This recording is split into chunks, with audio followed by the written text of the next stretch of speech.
A continuación, Destino Libertad.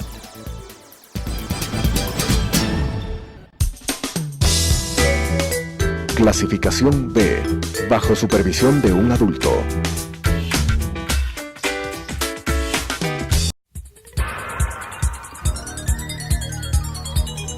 Las opiniones vertidas en este espacio por la producción y dirección del programa son de exclusiva responsabilidad de sus autores y de quienes intervienen en ellos.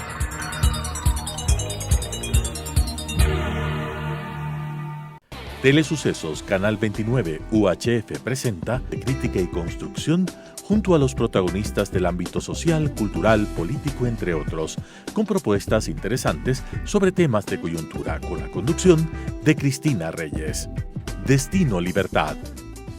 Muy buenas noches, queridos amigos. Muchas gracias por acompañarnos en una nueva edición de su programa Destino Libertad. Mi nombre es Raquel Grunauer y es un placer acompañarlos nuevamente como su presentadora. Como saben, siempre traemos temas de diversos de interés y coyuntura nacional. El día de hoy trataremos el tema del Código Orgánico Integral Penal y para eso hemos traído al abogado experto Gonzalo Muñoz.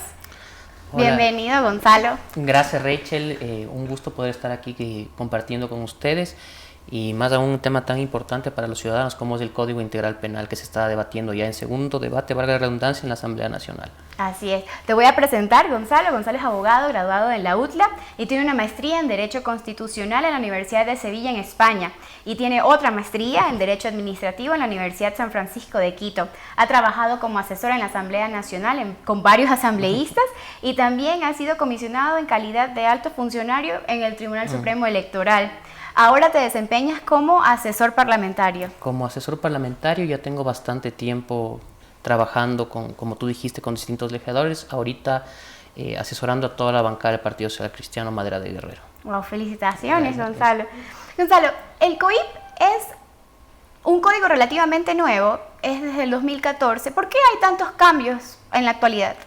Efectivamente, podemos decir que el COIP es una normativa nueva, una legislación que se expidió en el año 2014. En esa época no generó muchos consensos en la expedición del COIP. Fue en esa época el movimiento de gobierno tenía una mayoría abismante en la Asamblea Nacional. Entonces sí quedaron de lado temas importantes, temas que le preocupan a la gente, que no dejan dormir a los ciudadanos, que tienen en alerta a la sociedad y que es importante que no solo el COIP, sino todas las normativas con el paso del tiempo se vayan adaptando a las necesidades de la sociedad. Entonces por eso es importante esta reforma. Hay varios temas en el que se está tratando. ¿Nos puedes hablar un poco sobre cuáles son las temáticas que se están cambiando? ¿Cuáles son los cambios más importantes sobre esto? Por supuesto que sí. El COIP, vamos a empezar una cosa, ¿no es cierto? Empezamos con reformas puntuales al Código Integral Penal y ahora en el informe para segundo debate se han sumado otras normativas.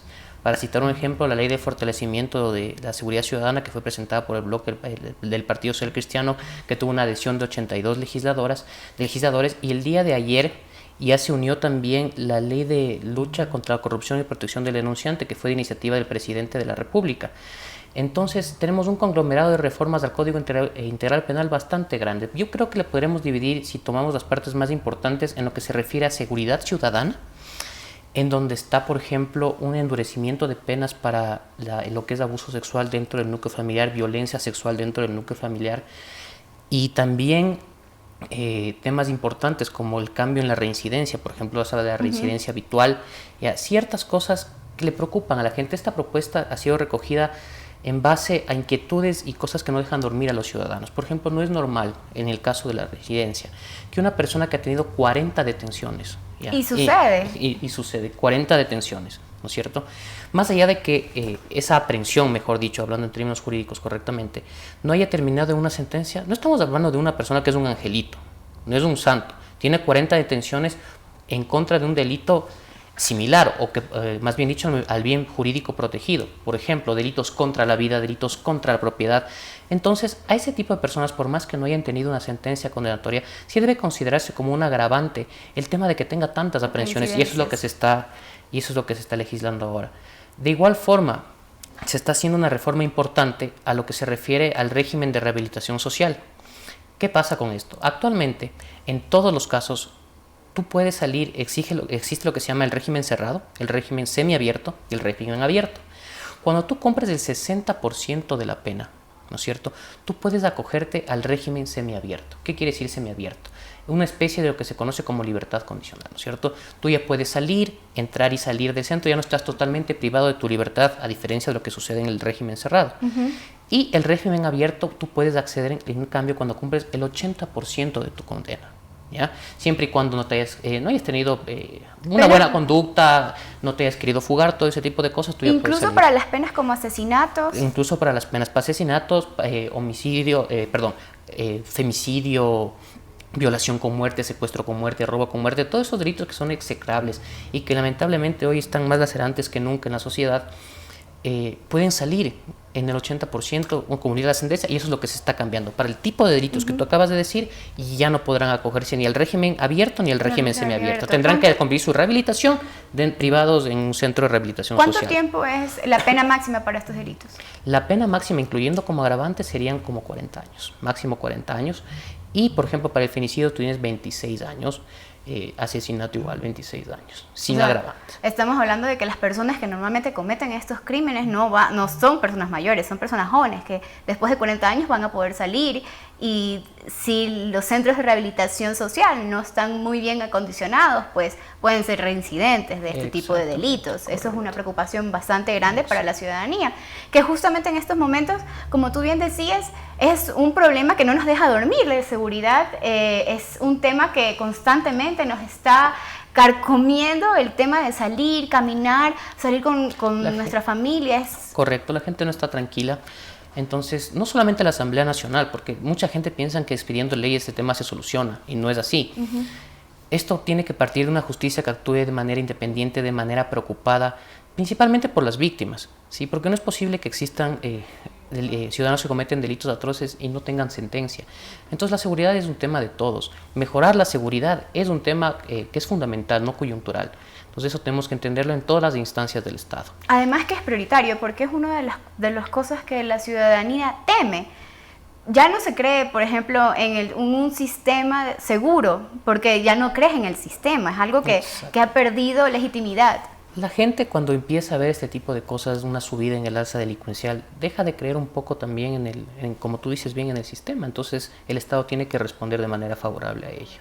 Otro tema importante, alejándonos un poquito del lado de la seguridad y temas que han causado conmoción, por ejemplo, el caso del cannabis, de despenalización del cannabis, el de la despenalización del aborto en violación, que son temas muy importantes también para la sociedad, principalmente para las mujeres. En mi caso personal, desde el punto jurídico, es innegable que el Ecuador en este momento esté discutiendo el aborto por violación. O sea, una mujer que ha sido víctima de un delito tan execrable, tan fatal, tan fuerte tanto para su forma física como psicológica, no puede volverse criminalizada obligando a tener un hijo que nunca quiso. Entonces, y hay estadísticas en las que comprueban de que las mujeres se deprimen, la sociedad también acaba con ellas. Más allá de eso, hay una estadística muy grande que demuestra que las mujeres que han sido víctimas de una violación, un gran número de ellas son dentro de su propio núcleo familiar. Eso es terrorífico. Es por su pareja, su expareja o por algún familiar. Exactamente. Es realmente terrible. Entonces, desde mi punto de vista, es innegable que exista como una de las causales, aparte, porque ya está en el Ecuador, se permite el aborto, por ejemplo, cuando está en peligro la vida de la madre y en otras circunstancias más. Entonces, la violación tiene que ser, sin lugar a dudas, una de ellas. ¿Tú piensas que los asambleístas van a votar para que se despenalice? Actualmente en la Asamblea Nacional ha habido una apertura, se ha despenalizado el debate, que también es muy importante. A la Comisión de Justicia, que es donde se está tratando este tema, han llegado muchísimos expertos, académicos, gente de todo tipo de tendencias a opinar sobre este tema. De lo que puedo entender, varias bancadas han dejado en libertad de conciencia a sus legisladores para adoptar una decisión sobre ese tema, lo cual me parece absolutamente correcto. Y yo pienso que sí, yo creería, y por el bien de las mujeres, por el bien del país, por evolucionar a favor de los derechos, que este tema se apruebe en la Asamblea Nacional. Tú me comentaste que estos eran dos, pues podríamos ponerlos en dos bloques. El primero era seguridad. Es justamente lo que dije, seguridad jurídica. El segundo, lo que te estoy comentando, tema de aborto, el tema de cannabis, por ejemplo, que va de mano del Código Orgánico de la Salud. ¿Qué es lo que se está haciendo? Se están haciendo, en tema de drogas es muy importante destacar dos cosas. En primer lugar, existe una sentencia de la Corte Constitucional, ¿ya?, en la cual resuelven que la tabla en donde se fijan los estándares mínimos para tenencia de drogas no sea de obligatoria aplicación para la justicia. ¿Qué quiere decir esto? Que tienen que analizar otros aspectos, otros elementos para considerar si una persona es traficante o una persona es consumidora. Actualmente antes de la emisión de la sentencia solamente estaba la tabla. Tenemos la tabla, exactamente. Tenían la tabla. Entonces, ¿qué va a pasar ahora? Por ejemplo, si a un chico, ¿no es cierto?, se le encuentra, si mal no estoy, la tabla de tenencia de drogas permite hasta 20 gramos de marihuana a una persona. Si una persona supera eso, ¿no es cierto?, tiene 25, pero tiene evidencias que comprueben que es un consumidor y ya no se le pueda sancionar como un microtraficante en este caso. Entonces es positivo. Vendría a ser también es una ponderación más de la presunción de inocencia. Exactamente, totalmente de acuerdo. ¿Por qué? Porque antes, solamente con la tabla, si tú te pasabas del límite establecido, claro, ya eras traficante. Y claro, es una sentencia que está orientada al principio de presunción de inocencia, porque van a necesitarse de más elementos para ver si una persona es traficante o consumidora.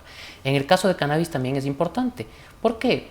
Porque si bien nosotros hemos tenido una postura bastante fuerte, una cero tolerancia al consumo de drogas, tampoco podemos criminalizar al consumidor, ni a su dolor, ¿ya? Una persona que es consumidora tiene varios aspectos, es un asunto de salud pública que el Estado tiene que responder de otra manera que no necesariamente criminalizando a esa persona, porque en la cárcel va a ir mucho peor. Entonces tenemos que tomar como sociedad conciencia de ello, conciencia del problema, de lo que significan las drogas, ¿ya?, pero resolverlas de manera eficaz. Eso es muy importante y tenemos que discutirlo, porque no es cuestión de hablar solamente desde el populismo penal, no es cuestión solamente de hacer leyes sin pensar en las reacciones que van a tener en la sociedad, sino hablar de la eficacia de la norma. ¿A qué me refiero con eficacia de la norma? Que tenga el efecto requerido, el efecto positivo que se quiere tener al expedir una ley. El espíritu por el cual se crea la ley. Porque justamente en varios países se usa el cannabis medicinal. Los doctores te lo recetan, por ejemplo, a pacientes con cáncer que tienen muchos dolores y resulta que esta planta les ayuda a tener unos efectos paliativos de su enfermedad. Claro, la planta, eso también se está haciendo, justamente iba a referirme a eso en este momento, en el Código Integral Penal y en el Código de la Salud. Se está despenalizando el uso de cannabis para uso medicinal. Esto ya ha sucedido en varios países del mundo. Está en Estados Unidos, varios estados de Estados Unidos, ¿no es cierto? Por ejemplo, en la Florida, donde no es de uso recreativo, pero sí medicinal, ¿ya? Y en otros países más, en Europa, en España, en Italia, en Bélgica, es muy normal esto. ¿Por qué? Porque la planta del cannabis está totalmente comprobado científicamente. Hablemos de dos componentes principales de la planta del cannabis, ¿no es cierto? Tienes el THC, que es el componente, llamémoslo psicotrópico, que te causa el efecto de la marihuana, o en su defecto el CBD, ¿no es cierto? El CBD se ha comprobado que que es de total ayuda para las personas, como tú bien dijiste, para paliativos del dolor. Por ejemplo, hay casos de personas con epilepsia que consumiendo cannabis es verdad, comienzan a tener sus... bajado, por si tenían, por ejemplo, 20 crisis, ataques, 15 crisis, sí. Bajaban menos. a 1 o 2. Entonces está comprobado y el Ecuador no puede negarse a avanzar hacia allá. O sea, decir lo contrario es vivir en el siglo pasado prácticamente. Siempre con un control efectivo del Estado, con un control preocupado del Estado, pero sí permitiendo que la gente pueda acceder a los beneficios que ofrece la planta del cannabis. Bien, súper interesante lo que me acabas de decir. La verdad es que yo pienso que es un tema prioritario para la salud pública también. Por supuesto que sí. Hay otras reformas también que se habían planteado con respecto a al maltrato animal. Hay una población bastante considerable que desea que las penas hacia el maltrato animal sean un poco más rigurosas, y esto con respecto hay un trasfondo de esto, es que dicen que el criminal puede exponerse justamente a través del maltrato animal. Entonces, ¿qué nos puedes decir de eso? Es correcto. Esta es una propuesta que ha llegado también por parte de la Alcaldía de Quito, que ha tenido una visión de proteger a los animales bastante amplia, y yo estoy de acuerdo con ella. Ahí hay que pensar varias cosas. Si una persona, por maltratar a un animal hablamos del tema de maltrato animal, ¿no es cierto?, merece una pena privativa de libertad. Entonces, la Comisión de Justicia ha considerado que este es un tema que no necesariamente tendría que llevar a, como te acabo de decir, a penar o privar de libertad a una persona. ¿Por qué? Porque en materia penal ya existe lo que se llama una dosimetría penal, ¿no es cierto? ¿Qué es la dosimetría? Que todos los delitos de la misma magnitud, ¿ya?, tengan una pena similar, ¿no es cierto? No es lo mismo una violación que un asesinato, ¿no es cierto? Por la gravedad del delito. Entonces se ha considerado poner una multa bastante fuerte y considerarla como una contravención grave al tema del maltrato animal. Está bien. Cuando consideras contravención grave, ¿cuál vendría a ser la consecuencia? Existe una multa amplia, ¿no es cierto? Y la pena, en lugar de ser privativa de libertad, puede ser justamente trabajo comunitario y entre otro tipo de cosas, pero no conlleva necesariamente una privación de libertad. Una privación de libertad. ¿Y quién se encargaría de controlar este sistema de labor comunitaria que podrían hacer, las horas? Tendría que ser directamente la Fiscalía o la Justicia a través de sus distintos órganos que son los que se encargan de ver que se cumplan las penas. Hay otros temas también, aparte de estos. La ciudadanía, siempre se escucha esto del tema de la corrupción. Están muy cansados del tema de que se dice que el Ecuador es un país muy corrupto. Hay tantos desfalcos de dinero, pero no hay todavía una retroalimentación de ese dinero. Se sabe que se fue, se sabe, pero no hay. ¿Están contemplando algo en el código? A ver, ese es un tema justamente que también íbamos a conversar. Te lo comenté al inicio de la entrevista, que se unieron dos leyes al COIP, la de fortalecimiento de seguridad ciudadana y la del Ejecutivo, y la anticorrupción y protección del denunciante del Ejecutivo. Efectivamente, recuperar los dineros frutos de la corrupción es complicado, ¿ya? Hay que hacerlo y nosotros tenemos que dotar de herramientas jurídicas necesarias a los operadores de justicia, al Ejecutivo, para que puedan realizar este tipo de recuperación. Por el momento, entonces, no las tendríamos. A ver, ahí quiero ser muy enfático, ¿no es cierto? Todo también depende, este tipo de delitos así transnacionales son sumamente complicados, ¿no es cierto? Entonces, ¿qué es lo que nosotros podemos ofrecer hasta el día en las reformas que estamos haciendo ahora? No sé si tú te acuerdas que en marzo más o menos del año pasado el Ejecutivo vetó totalmente un proyecto de ley anticorrupción que venía con la Asamblea. Así es, sí. ¿Ya? Envió otro, desde mi concepto es un proyecto totalmente demagógico. ¿Ya? ¿Qué es lo que plantean? Hemos cogido muy pocas propuestas, o se han acogido muy pocas propuestas. ¿Por qué? Planteaba, lo principal que se planteó en el proyecto de la Asamblea fue el comiso anticipado, ¿no es cierto? ¿Qué consiste el comiso anticipado? Que tú los bienes de la corrupción, ¿no es cierto?, el Estado puede disponer de ellos antes de que exista una sentencia ejecutoriada. ¿Ya? Pero ¿y qué pasa si es inocente? Eso justamente fue el problema por el cual lo vetó el Ejecutivo. Desde mi punto de vista, no tuvo que haberlo hecho. ¿Por qué? Porque si una persona al final es declarada inocente, el Estado la puede reparar con lo que le quitó. Pero el Estado ya tiene que empezar a recuperar bajo estas figuras importantes como el comiso anticipado, que fue objetado y que consta ahorita en el actual proyecto, que se lo va a cambiar, y te voy a decir por qué, para poder recuperar la plata de la corrupción. El comiso anticipado ahora, al no tener una acogida tan grande dentro de la Asamblea, se está preveyendo en fortalecer la figura de la incautación. La incautación, a diferencia del comiso anticipado, es una medida cautelar, ¿no es cierto?, que actualmente se impone ante los bienes muebles, no bienes inmuebles. Nosotros estamos reformando el Código Integral Penal para que esta medida sea mucho más amplia, abarque también a los bienes inmuebles. Nosotros... este tipo de incautaciones se puede hacer en base a un informe de la UAFE, ¿ya? Es decir, la UAFE puede observar que tus movimientos bancarios, tus movimientos crediticios no son acorde a tu capacidad económica, e inmediatamente emite una alerta a la Fiscalía para que pueda solicitar este tipo de incautación. Pero ahí tendríamos que ver el tema de el tema de la información, porque ellos tendrían acceso. La UAFE tiene acceso a todo el sistema crediticio financiero de todas las personas. ¿Y qué pasa justamente para investigar delitos como lavado de activos, cohecho, concusión, entre otros. ¿Y qué pasa con estas personas que hacen estos enredos con sus familiares o con terceros? Está también en contación de bienes de terceros, que se llama comúnmente conocidos como los testaferros, ¿no es cierto? Así es. Está también incluida la incautación de bienes a terceros. Totalmente. Es lo más común en la delincuencia en este tipo de delitos, ¿ya? Entonces, es importante lo que está haciendo la Asamblea. El Ejecutivo planteó un tema de protección al denunciante que no tiene mucho sentido. ¿Por qué? Porque lo busca aislar de su lugar de trabajo una persona que denuncia, cuando ya existen actualmente en el Código Integral Penal sistema de testigos protegidos y ese tipo de cosas. Otra cosa que hace mal, se trata de forma incorrecta el derecho a repetición. ¿Qué se entiende por derecho a repetición? Yo le causo un perjuicio al Estado, ¿no es cierto?, como funcionario público, y el Estado lo que yo le causé puede repetir en contra mío. Esto ya se encuentra actualmente regulado en la Ley Orgánica de Garantías Jurisdiccionales y Control Constitucional. Lo que ha hecho el Ejecutivo es copiar ese procedimiento a esta nueva ley. Entonces, no es un avance muy grande que digamos. Pero pienso que en esta materia hay que tener mucho tino, ya que es un tema que nos ha costado bastantes millones al país en estos momentos, y creo que cada uno de nosotros lo sufre. Y como te comentaba mi querida Rachel, esto es un tema mucho más allá de la ley. Es un tema en que los operadores de justicia tienen que responder con las herramientas actuales que ya constan de manera eficaz, sin sesgos partidistas ni políticos, sino enfocarse realmente en un tema jurídico, un tema en busca de justicia, un tema en recuperar los dineros, venga de donde venga. Creo que eso es lo primordial, el que cada institución se ajuste a lo que tiene que hacer sin estar con miramientos políticos o miramientos partidistas. Yo creo que eso es algo que todavía nos falta. Es fundamental. Aquí muchas veces en vez de perseguir delitos se persiguen personas. Así es. Entonces eso tiene que cambiar en el país, tienen que perseguirse las infracciones más allá de quien las haya cometido. Pues sí, es verdad.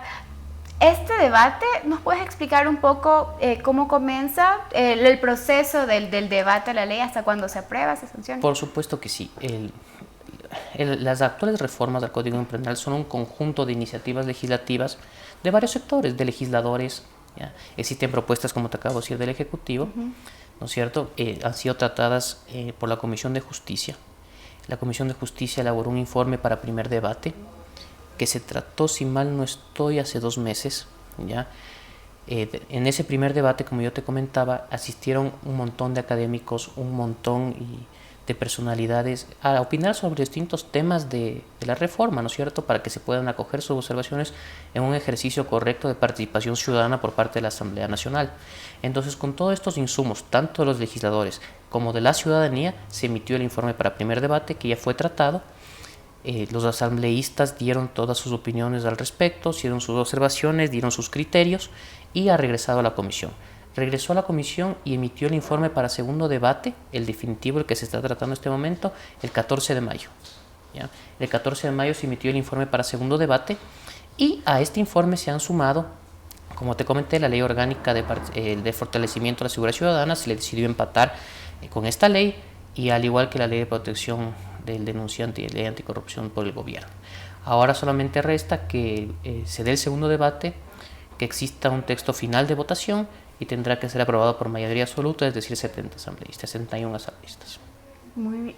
Bueno, todavía estamos en el segundo debate, tenemos que esperar. Sí, esperemos que ya en las próximas semanas, yo creo que antes del receso legislativo, esta normativa va a estar aprobada para su objeción parcial por el Ejecutivo. Objeción, veamos qué tipo de objeción, ya no hablemos de parcial, si es sí, es total.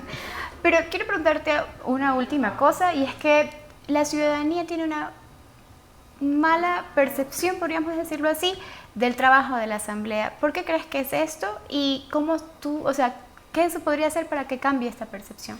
Tenemos de empezar por una cosa. Los parlamentos alrededor del mundo no se caracterizan precisamente por tener una buena aceptación. En casi todos los países del mundo, y esto tiene una razón de ser, la percepción de la gente es que los parlamentos no trabajan, ¿no es cierto? A diferencia de lo que hace un ministro, a diferencia de lo que hace un alcalde, ¿no es cierto?, que están todo el tiempo con la gente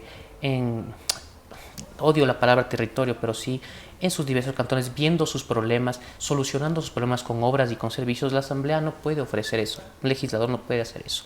Y también, al ser un órgano colectivo, las actitudes o las acciones de ciertos legisladores terminan afectando colectivamente al órgano en general.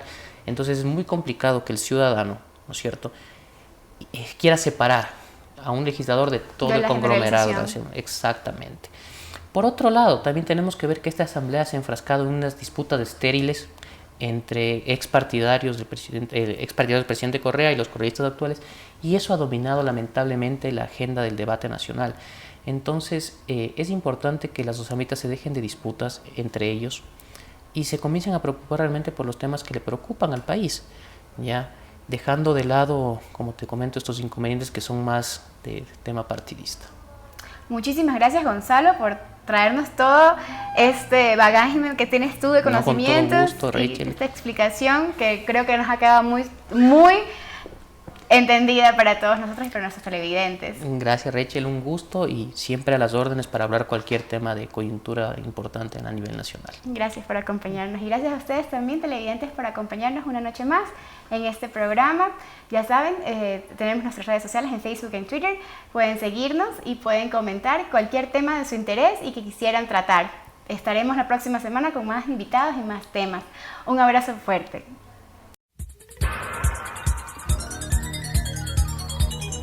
Las opiniones vertidas en este espacio por la producción y dirección del programa son de exclusiva responsabilidad de sus autores y de quienes intervienen en ellos.